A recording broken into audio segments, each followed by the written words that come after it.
Okay, guys, so the topic that I chose today is going to be talking about a new procedure that's being tested, and it's using extracellular vesicles.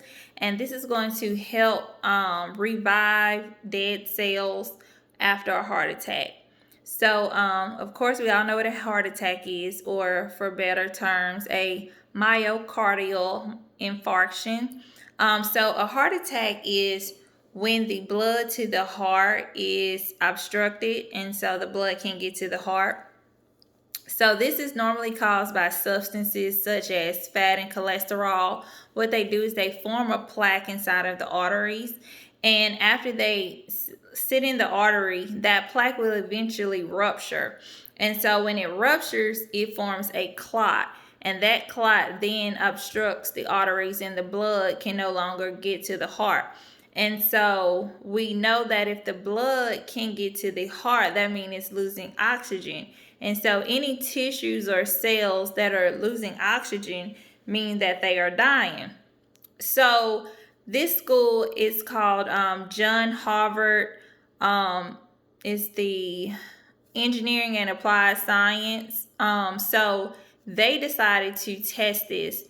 And so what they did was they put a heart on a chip, and so they used two hearts, one that was going to receive the extracellular vesicles and one that was not. So they simulated a heart attack. And so these extracellular vesicles, they are very small, about 50, I think it's 50 nanometers in diameter, but they contain over like 2,000 proteins. So as the heart went through the heart attack, these vesicles were pumped into the heart. So what they found out is that not only did it help revive the cells, but it also helped the heart keep functioning even though that it was deprived of oxygen during the time. And so the heart that did not receive the extravascular vesicles, that heart received over half of the dead cells than the heart that they were testing. So the heart that they were testing had less than half of the dead cells that the other heart had. And it also projected a greater contractile force with the extracellular vesicles that were released. So these vesicles, they also help maintain homeostasis.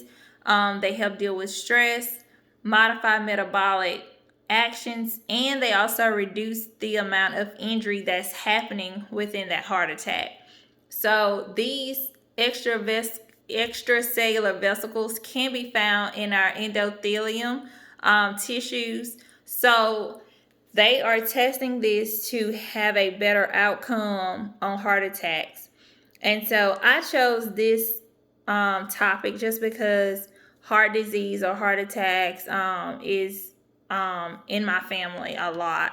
So this was something that kind of stuck out to me, and it's very interesting that we can use something that's already within our bodies that just needs to be pumped out more into certain arteries, into certain organs, and it can help us, reverse a heart attack pretty much. So I hope you guys enjoy the presentation.